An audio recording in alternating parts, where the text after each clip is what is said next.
Bonjour à tous, bienvenue dans ce nouveau rendez-vous équilibre, notre émission dédiée au bien-être quotidien. Aujourd'hui, nous recevons Sophie Chacon pour le sujet de la sophrologie. Bienvenue. Bonjour, merci. Comment ça va? Ça va. Parfait. Impeccable. Aujourd'hui, on va être ensemble pour discuter du sujet de la sophrologie et vous présenter un petit peu les bienfaits et tout ce qui tourne autour de la sophrologie. Sophie, je vais avoir quelques questions à te poser. Déjà, est-ce que tu peux nous expliquer en quoi consiste la sophrologie et comment est-ce que ça peut aider les gens? Alors, la sophrologie, c'est une méthode qui est assez récente finalement. Elle a été créée dans les années 60 par le professeur Caicedo. Alors, c'est ce qu'on appelle une méthode psychocorporelle, c'est-à-dire qu'elle associe un travail sur le corps et sur l'esprit, qui sont intimement liés. En sophrologie, on va s'entraîner à acquérir des techniques de respiration, de relaxation, de décontraction musculaire, corporelle. Et également, on introduit beaucoup de visualisation positive. Très bien. Voilà. Alors, l'intérêt, c'est que ça permet aux personnes de se réapproprier leur corps, de reprendre le contrôle aussi de leurs émotions, d'apprendre à gérer toutes les émotions, notamment le stress, qui est présent pour On tout peut le monde. vraiment, par ces techniques, reprendre le contrôle totalement de la maîtrise de soi. Oui, c'est-à-dire que les situations de stress, elles existent, elles sont là, on ne peut pas y échapper. Donc on apprend à prendre du recul, à se poser, à respirer, et donc à acquérir des astuces, des outils pour y faire face. Et du coup, on se sent plus en confiance et plus pour y serein. répondre peut-être plus facilement après. Oui, tout à fait. Super. Et pour retrouver la sérénité au quotidien. Voilà. Ok, parfait, merci beaucoup. Alors, est-ce que tu peux nous préciser ou nous dire un petit peu pour toi comment se déroule une séance typique de sophrologie? Ouais. Alors, une séance est toujours axée sur un objectif. C'est-à-dire que la personne, quand on reçoit une personne en individuel, on détermine, ou la personne détermine un objectif qu'elle veut atteindre. Donc on déroule toutes les séances, avec chaque séance un objectif spécifique. Et donc moi je prépare des séances en plusieurs étapes. En général, j'aime bien commencer par ce qu'on appelle des relaxations dynamiques. Donc en fait ce sont des mouvements lents, toujours adaptés à la personne, qu'on synchronise à la respiration. Donc en fait on va bouger. Pour de la relaxation, c'est assez différent. Voilà, c'est pas forcément ce qu'on a l'habitude d'imaginer à la sophrologie. Donc voilà, on bouge et ensuite là, c'est la phase un peu plus statique qu'on peut faire assis ou allongé. On respire.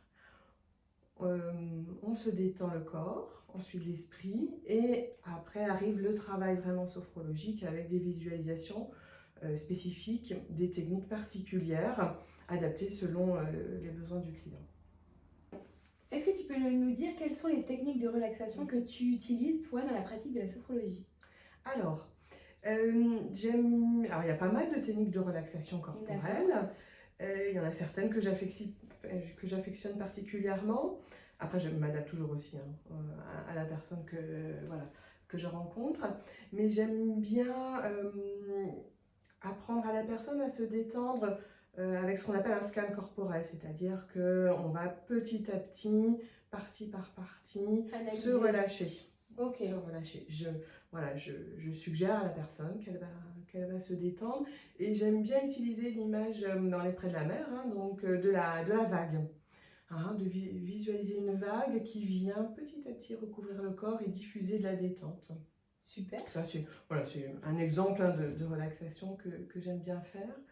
Et j'aime bien aussi une autre méthode qui s'appelle méthode Jacobson, qui est basée sur le principe de contraction musculaire et de décontraction.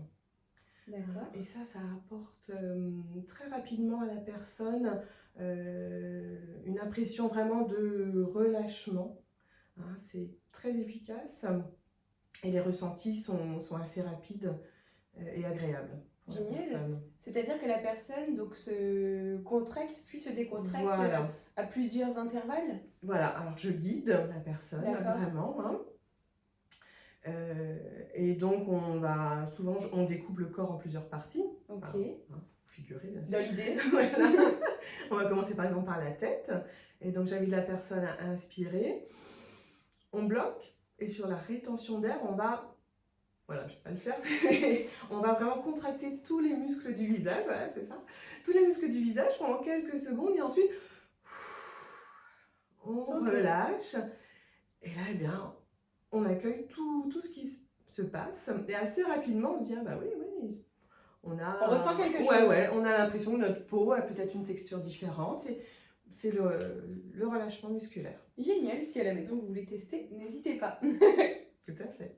Sophie, est-ce que tu peux nous dire quels vont être les bénéfices sur le corps et l'esprit de la pratique de la sophrologie pour quelqu'un qui veut rencontrer un sophrologue?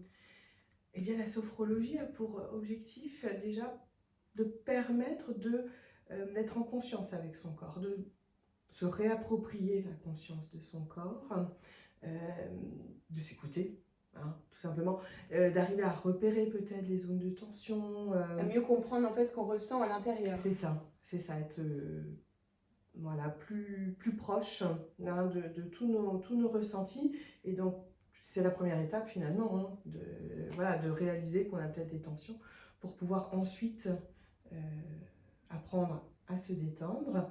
Et en général, lorsque le corps se détend, l'esprit aussi, ça s'accompagne aussi d'un apaisement au niveau mental. Et ça, c'est valable dans l'autre sens. Okay. Mais bien souvent, quand on se relâche, on se sent mieux, on se sent plus détendu et l'esprit est plus léger. Et à l'inverse, quand l'esprit va être beaucoup plus détendu, est-ce que le corps peut se détendre parce que automatiquement... Oui, ça peut aussi. Mais en général, on approche quand même... C'est plus facile d'approcher la détente par le corporel. D'accord, ok, c'est intéressant. Comment la sophrologie peut-elle aider les gens à mieux gérer leur stress?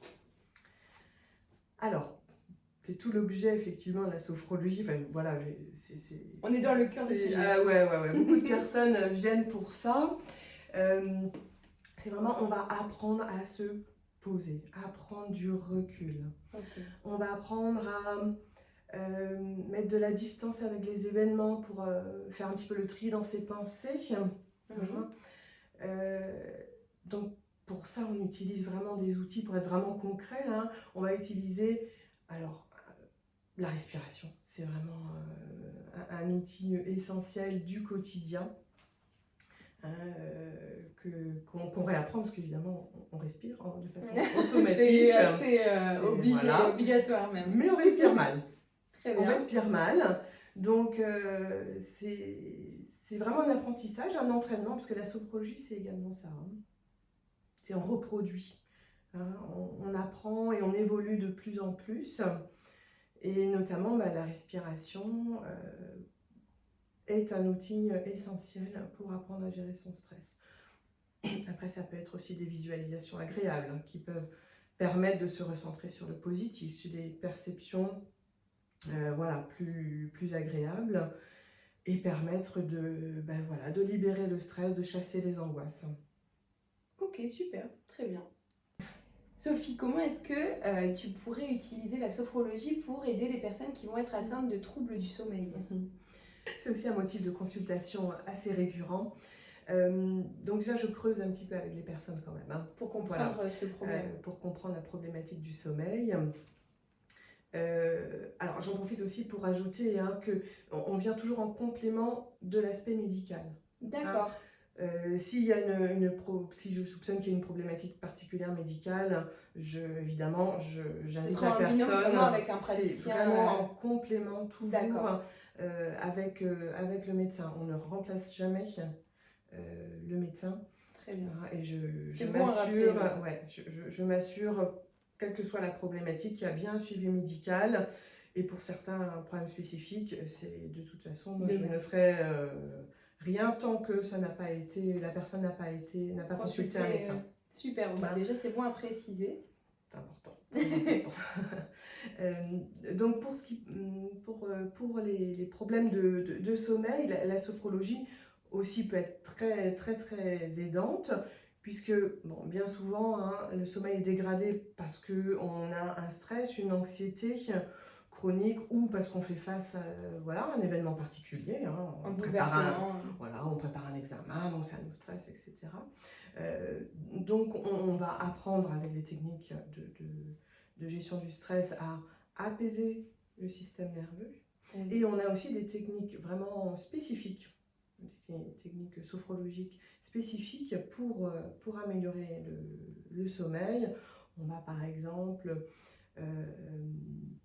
faire vivre à la personne une soirée, une nuit qui se passe bien, en suggérant plein de choses agréables pour que par la suite, hein, elle puisse s'appuyer sur cet exercice pour le reproduire. Super. Et petit à petit, hein, puisque c'est pas magique, hein, mais petit à petit, ça va améliorer la qualité du sommeil.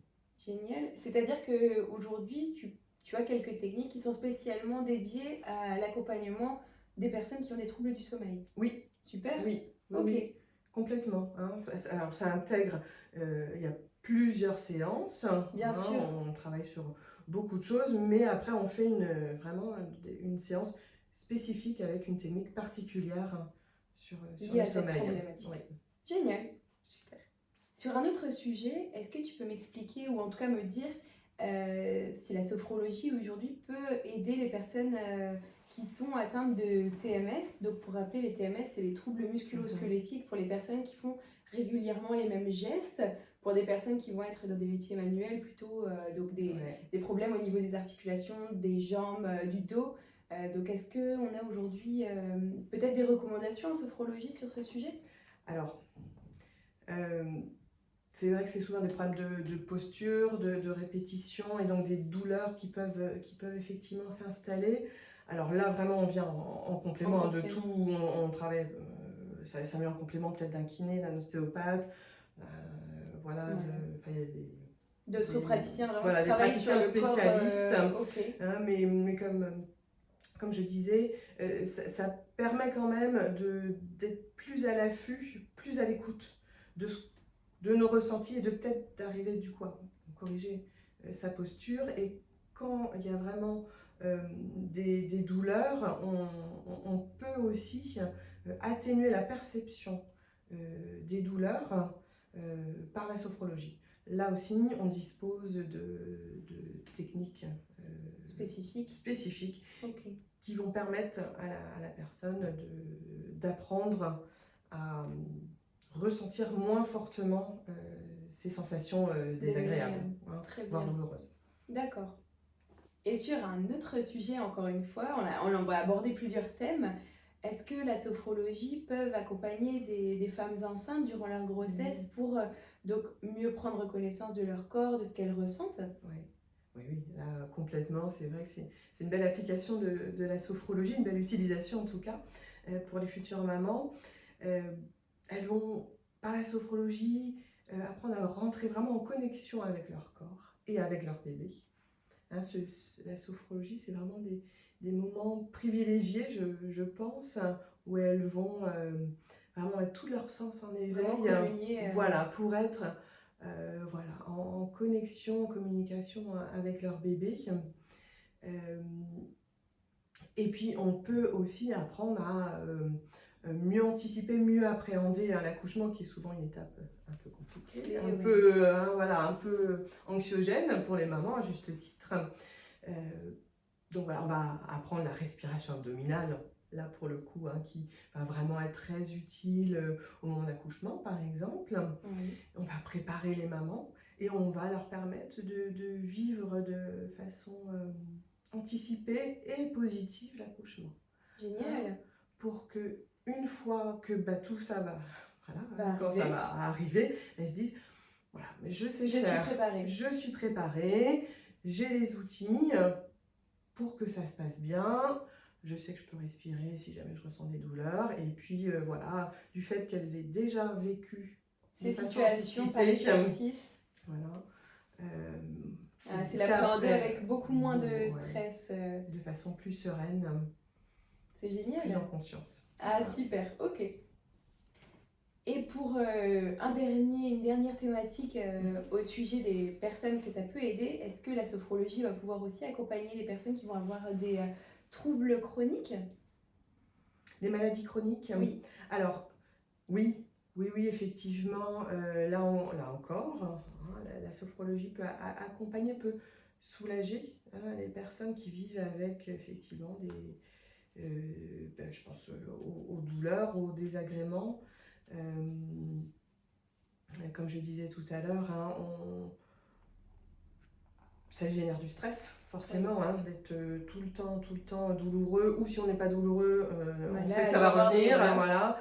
Hein. Donc on apprend à mieux vivre ces moments, à baisser son niveau de stress.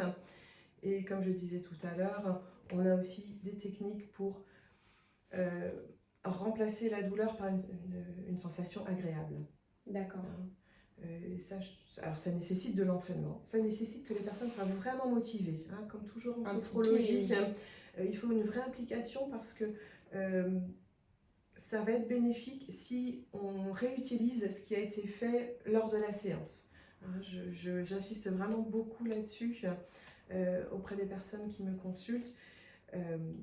Et les séances, c'est bien, on se voit toutes les semaines, tous les 15 jours, mais entre chaque séance, il faut vraiment se pratiquer. Ouais, il faut pratiquer.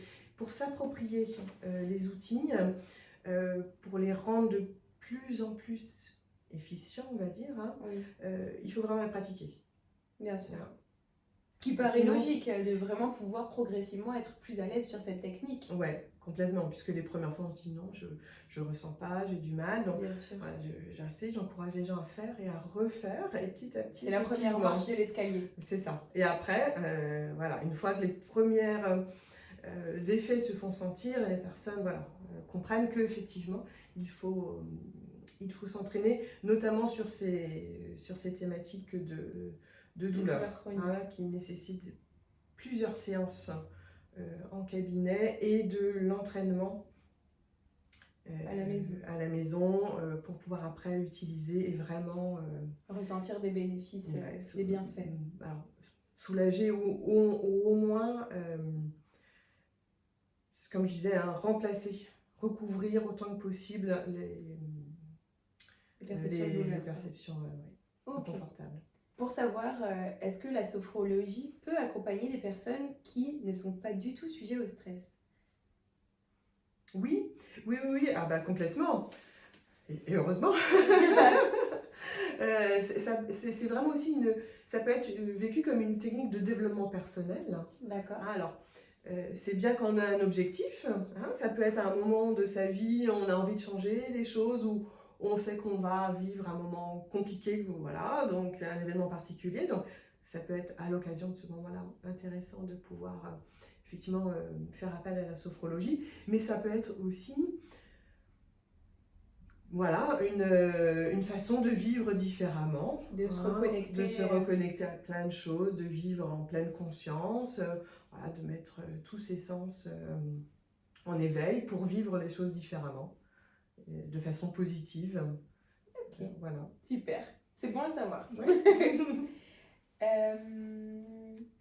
Tac, tac, tac. Alors, dans cette question, j'aimerais savoir si tu pouvais me dire comment peut-être choisir son sophrologue en fonction de... Parce que ça doit être différent d'un praticien à l'autre. Ouais. Vraiment, comment choisir la personne qui va nous correspondre le mieux pour un sophrologue? Oui. Alors, j'ai déjà, ce qui est pas mal, c'est de choisir un sophrologue qui est certifié, RNCP. Oui. Hein, tous les sophrologues RNCP, RNCP. qu'est-ce que c'est comme C'est une certification. Donc, à l'issue de la formation, on prépare tout un dossier qui est présenté à un jury de professionnels qui estime si, voilà, c'est un jury national, il me semble. Je ne sais plus exactement comment, je n'ai pas plus de détails, hein, mais en tout cas, voilà, il délivre, c'est une garantie hein, que le sophrologue a été formé à un projet qui tient la route. Et on présente bien sûr des cas pratiques. Bien sûr. Donc il s'assure de nos compétences professionnelles. Donc ce sont quand même des garanties intéressantes. Ok. Donc, première étape, on s'assure que voilà. le sophrologue est certifié. Très bien. Tout à fait. Et puis ensuite, alors après c'est une rencontre, hein. C'est vrai que c'est une rencontre, donc c'est bien de pouvoir aller sur les sites internet, si le sophrologue dispose d'un site internet, de voir certains sont spécialisés dans voilà, certaines pratiques. Alors voilà, moi je suis plus du fait aussi de ma casquette naturopathe et réflexologue, j'ai pas mal de personnes qui viennent pour les soucis de stress et d'anxiété. D'accord. Mais voilà, il y a d'autres personnes qui sont plus sur le sport. Donc selon Sur d'autres thèmes. Voilà, selon la problématique, on peut s'orienter vers quelqu'un de plus spécialiste. Plus orienté vers le domaine vers lequel Voilà. nous on souhaite consulter. Tout à fait. D'accord. Merci. Pour la question bonus, Sophie, est-ce que tu peux me dire si la sophrologie était un animal, lequel ce serait? Alors, question un petit peu inédite. Un peu curieuse. Ouais. J'ai réfléchi et je me suis dit, la sophrologie, ça pourrait peut-être être un oiseau. Très bien. Un oiseau, alors pourquoi Parce qu'un oiseau, ça m'inspire, en tout cas à moi, de la légèreté, de la liberté aussi. Hein. Et la sophrologie, c'est un peu comme si on reprenait en main un peu sa vie, hein, pour sentir plus libre. Donc allégé de nos soucis, au maximum en tout cas. Et puis c'est aussi, voilà, j'aime bien utiliser l'image de... on parlait de relaxation tout à l'heure, l'image de la plume, je trouve, de la douceur de la plume qui peut apporter la détente, et c'est une image agréable, je trouve, que je suggère souvent à mes clients.